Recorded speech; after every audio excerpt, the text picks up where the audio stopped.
ক্লাসরুমে সাপের উপদ্রব।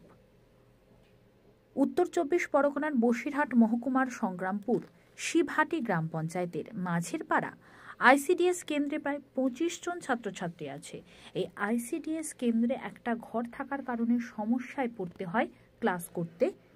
বর্ষার সময় ঘরের ভেতরে জমে যায় জল, বেড়ে যায় সাপের উপদ্রব, যার কারণে বন্ধ করে দিতে হয় ক্লাস। অন্যদিকে সন্ধে হতে দুষ্কৃতীদের আড্ডা হয়ে ওঠে এই স্কুল চত্বর ও বারান্দায় ঘরের বাইরে। এমনটাই অভিযোগ করছে স্কুল শিক্ষিকা থেকে শুরু করে অভিভাবকরা। আরও অভিযোগ, নেশা করে জিনিসপত্র স্কুলের বারান্দায় ফেলে রেখে যায়, যার কারণে সকালে এসেই স্কুল খুলতে সমস্যায় পড়তে হয় শিক্ষিকার।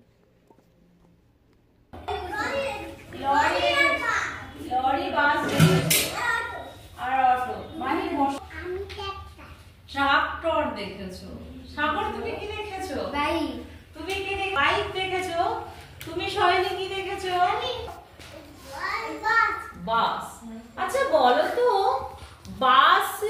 বাসে অনেক যাত্রী যায় না সাইকেলে অনেক যাত্রী যায়?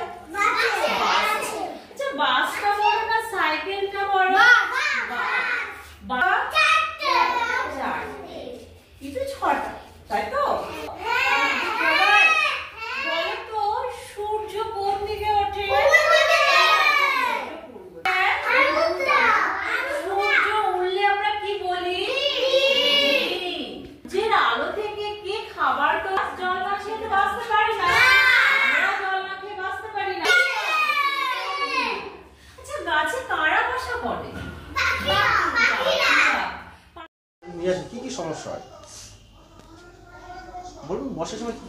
বর্ষার সময় জল পড়ে, বসতে পারে না, ভিতরে তো জল থাকে ভর্তি, বাইরে বসে তাও এখানে জল থাকে।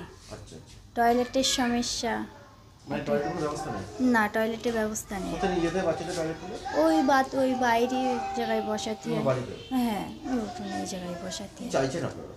একটা টয়লেট দিতে হবে, আর এই ছাদটা হচ্ছে কিনা ঠিক করতে। না, ক্লাস তো হয় না, বাচ্চাদের তো নিয়ে আসতে পারে না, জল থাকে কি করে নিয়ে আসবো, ভেতরে তো জল থাকে, বসতে তো পারে না। আমার নাম শাহিনা খাতুন।